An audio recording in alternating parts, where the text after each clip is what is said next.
Welcome back to the Lemon Factor. I'm Chad and I have the follow-up video to our Eibach Pro Kit lowering spring install video, which we did a week ago. So it's been 1 week. I've been driving our project car, this 2019 Honda Accord 2.0 Touring, acclimated to the feel of the new lowering springs, trying to decide whether I like it or not, whether I want to keep the springs on the car, change the springs out, or go right back to stock. So this video is just that. I am going to briefly talk about the install. I am going to talk about the lowering height to see if indeed we got 0.8 inches or if the car settled over the past week. I'm going to talk about the ride quality, the drive, and specifically for those of you who have a touring model with the adaptive suspension, I'm going to talk about how the adaptive suspension has changed a little bit. And then I'll talk a little bit about whether I'm going to keep these springs on this car or if I might try something different. If you're interested in finding out more, then stay tuned.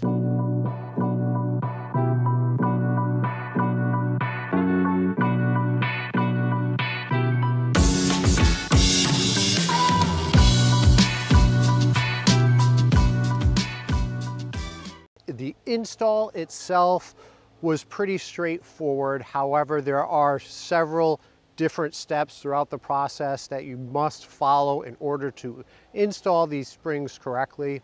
However, it was fairly straightforward.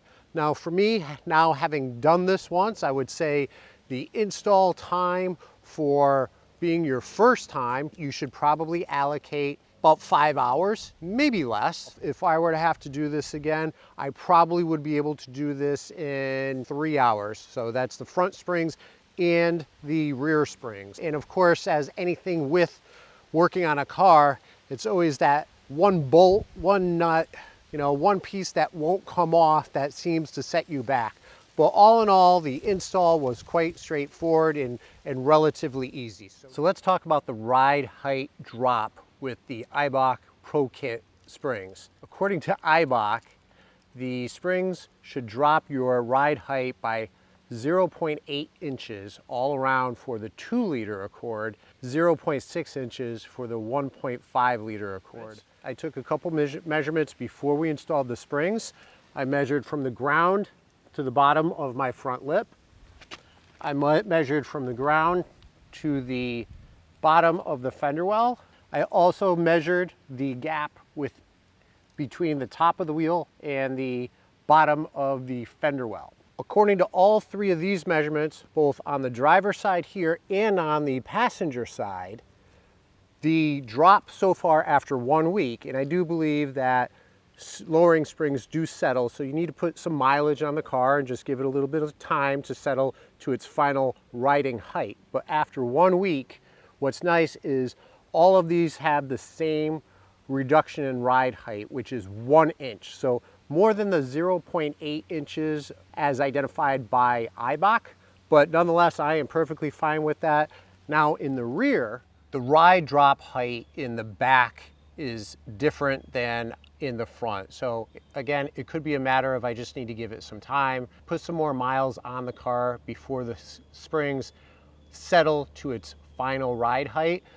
But in the back, the ride height has dropped by 3/4 of an inch. So not the 0.8 inches identified by Eibach, not the 1 inch that I experienced in the front, but 3/4 of an inch in the back, which is fine. Let's give it a little bit more time, but we do have a different ride height drop in the back than we do in the front. So now the question is, on the road, how does it feel? I would say that I am surprised at how big of a difference these springs make on this car. And what I mean by that is I thought I was buying one of the less aggressive spring rates, one of the less aggressive ride height drops, and with it probably a less aggressive or less noticeable change in handling characteristics. And I have to say, part of me is pleasantly surprised to find that even if that is the case, you notice the change. You notice and you can feel that the car is lower. Now granted, as we just measured, by 1 inch in the front and not even an inch in the rear, and maybe that'll increase, but you can tell there's a lower ride height. The car definitely feels tighter with these springs going around the corners. So even though I had installed the Eibach rear sway bar and I could feel the difference in cornering and settling the body roll of the car, which by the way, for the touring models adaptive suspension, there's not a lot to begin with. I did feel a noticeable change now with these springs on it. So definitely no body roll. The car is planted very well. As far as the squat and the dive, there's none. So you don't need to put aggressive springs on this car to get rid of any squat or dive. I will say though that there is definitely a change in how the touring model's adaptive suspension feels between the normal setting and the sport setting. Specific to you touring owners who have the adaptive suspension, like I've said from the very beginning, I think it works great. The normal setting gives you the comfort, and putting it on the sport setting really does tighten things up. And of course, it tightens things up from a steering feel. It does make the shifts more aggressive, so it'll hold on to higher RPMs for longer, and it does tighten up the suspension. So it will give you a noticeably firmer suspension. And I really like that. And I have other cars to compare that to, like a BMW I've had in the past that has the various settings, which quite frankly, I wasn't very fond of.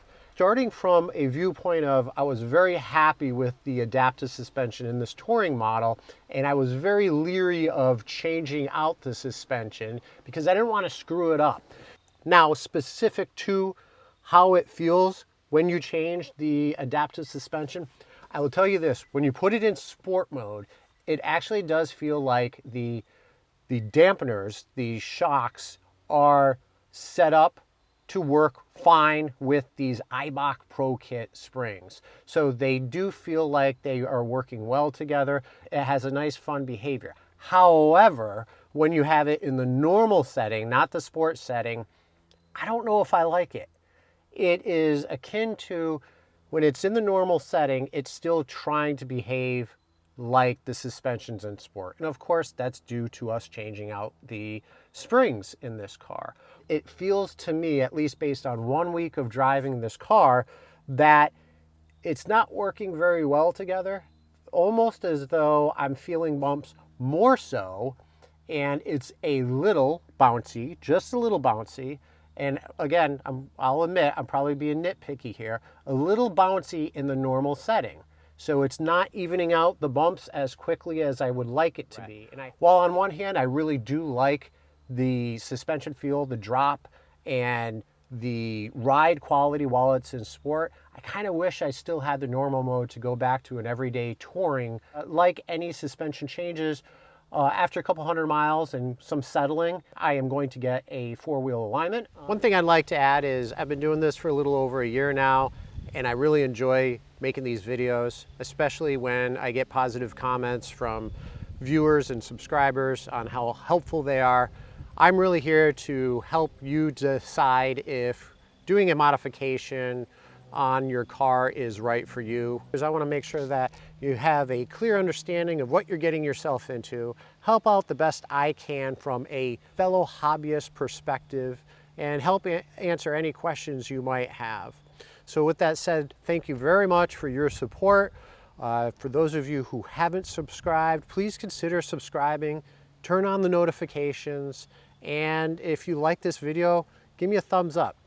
So thank you again, and until next time.